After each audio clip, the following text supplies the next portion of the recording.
నమస్తే, welcome to మనం TV. నేను యాంకర్ సిరి. ప్రస్తుతం మనతో పాటు ఉన్నారు ప్రముఖ ఆధ్యాత్మికవేత్త, జ్యోతిష్య వేద పండితులు, అలాగే Shri Matangi Rajashyamala charitable trust founder and chairman, అలాగే మహా భగల్ అఘోరా తాంత్రిక్ బ్రహ్మశ్రీ వెన్నంపల్లి నిశాంత శర్మ అవధాని గారు. ఆయనతో మాట్లాడదాం. గురుగారు నమస్కారం.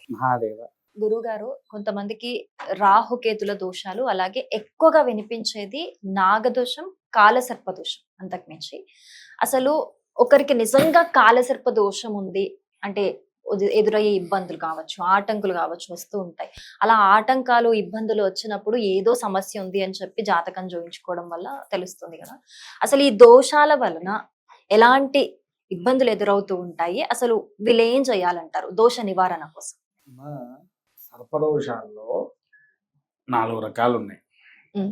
కాల సర్పదోషాల్లోనే 2 రకాలు. అందులో మొదటిది చెప్పాలంటే ఒకటి సవ్యకాల సర్పదోషము, రెండోది అపసవ్యకాల సర్పదోషము. సవ్యకాల సర్పదోషం వారికి ఏమవుతుందనంటే వివాహం కాకపోవడం, ఆర్థిక స్తోమత నుంచి బయటపడకపోవడం, సంతానం కాకపోవడం.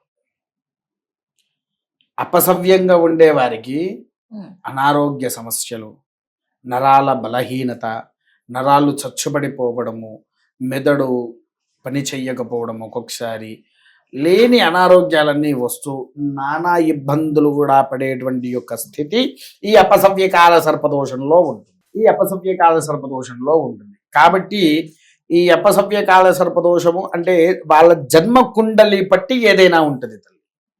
మొదలు వీళ్ళకి స్థితిగతులు ఎలా ఉన్నాయి, వీళ్ళు పుట్టిన డేటు టైము ఖచ్చితంగా ఉండాలి. అది చూసి వీరు లగ్న కుండలిలో సవ్యమా అపసవ్యమా అనేది తెలుస్తుంది. తర్వాత సర్పదోషము, ఒక్క గ్రహము బయట ఉన్నది అని అంటే సర్పదోషం కింద పడుతుంది తల్లి.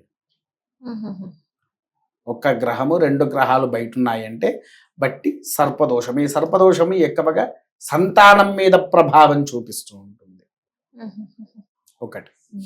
తర్వాత రాహు ఉత్సవలో ఉంటే చాలా మంచిది. రాహు కేతువులు ఇద్దరు నీచ స్థాయిలో ఉన్నారనుకోండి, ఇంకా అసలు కంటి చూపు సరిగ్గా ఉండదు, పుట్టిన పిల్లలతో సహా చెవులు సరిగ్గా వినిపించకపోవడము, ఇంకొంతమంది జ్ఞానవంతులు కాకపోవడము, వృద్ధి అనేది లేకపోవడము, ఇన్ని రకాల సమస్యలు దాంట్లో దాగి ఉంటాయి తల్లి. అందుకోసం ఏంటి అంటే దీనికి మూలం ఒకటే చెప్తాము. పుట్టిన డేటు సమయము ఖచ్చితంగా మాకిస్తే ఆ లగ్న కుండలి చూసి వీరి యొక్క స్థితిగతులు ఏంటి, వీరి మరణాధికం ఏంటి, మరాధికం. ఈ మరాధికము అంటే ఏంటి, ఈ మరాధికాన్ని చూసిన తర్వాత వీరికి ఏమేమి చేస్తే పరిహారం అవుతుంది అనేది ఉంటుంది. అంతేందుకు తల్లి, దీంట్లో కొన్ని పరిహారాల్లో ఒక విషయం చెప్తా. ఈ సర్పదోషం, కాల సర్పదోషం వారికి ఏంటి అంటే చాలా మంది దేవాలయాల్లో 1, 2, 3 రోజులు పెడుతున్నారు, పరిహారం చేస్తున్నారు, పంపిస్తున్నారు. కానీ అసలైన గ్రంథంలో ఏమున్నది అని అంటే పూర్తి వివరణ కాదు, కొద్దిగా అందులో కొన్ని భాగాలు చెప్తా. మొట్టమొదటిగా ప్రాయశ్చిత్త స్నానాలు ఉంటాయి తల్లి. ఏనుగు తొక్కిన మట్టితో ప్రాయశ్చిత్త స్నానం, గుర్రం తొక్కిన మట్టితో ప్రాయశ్చిత్త స్నానం, రథం అంటే తెలుసు కదా, రథశాల ఉండే మట్టితో ప్రాయశ్చిత్త స్నానం, పుట్టమన్నుతో ప్రాయశ్చిత్త స్నానం, 4 దారుల మట్టితో ప్రాయశ్చిత్త స్నానము. ఇలా కొన్ని మట్టులతో, కొన్ని వృక్షాలతో ప్రాయశ్చిత్త స్నానాలు ఉంటాయి. ఇది ఎప్పుడు ఈ కాలసర్పదోషము సవ్య అపసవ్యాలను చూసిన తర్వాత మండల దీక్షా పర్యంతము అంటే 41 రోజుల పాటు వివాహం కాకపోతే వాళ్ళతో చేపిస్తారు. వివాహమైన వారికి 21 రోజులు ఉదయము సాయంత్రం ఉంటుంది. మధ్యలో ఈ పూజలో వీళ్ళు ఏం చేయాలి, అడుక్కోవాలి.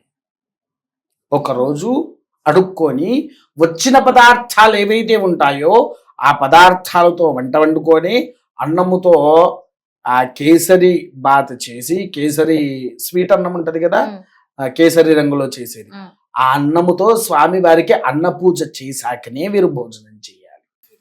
ఈ కాలసర్పదోషం అనేటువంటిది ఏంటి అని అంటే ఎప్పుడు ఎటువైపు దారి తీస్తాయో కూడా తెలియదు. మన జాతకంలో చూపించింది ఒకటైతే ఇంకొకటి రివర్స్ అవుతూ ఉంటది ఒక్కొక్కసారి.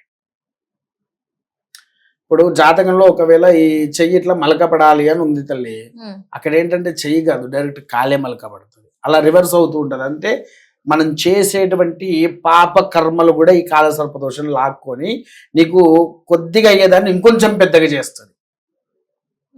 కొద్దిగా అయ్యేదాన్ని ఇంకొంచెం పెద్ద ఎత్తున తీసుకుపోతుంది. అందుకోసం ఏంటి అని అంటే ఈ కాల సర్పదోషం వాళ్ళను, రాహుకేతు దోషం ఉండేవారికి అంటే మహాదేవాలయాల్లోకి వెళ్ళేసి ఇప్పుడు కుక్కి సుబ్రహ్మణ్యేశ్వర స్వామి వారి ఆలయం కావచ్చు, తిరుపతి దగ్గర ఉన్న కాళహస్తి కావచ్చు, కాళేశ్వరమైనా కావచ్చు, ఎక్కడికి వెళ్ళినా అది 3 నుంచి 5 నెలల మధ్యలోనే రెమెడీ ఉంటుంది తల్లి. సంపూర్ణమైన రెమెడీస్ కూడా కాదవి.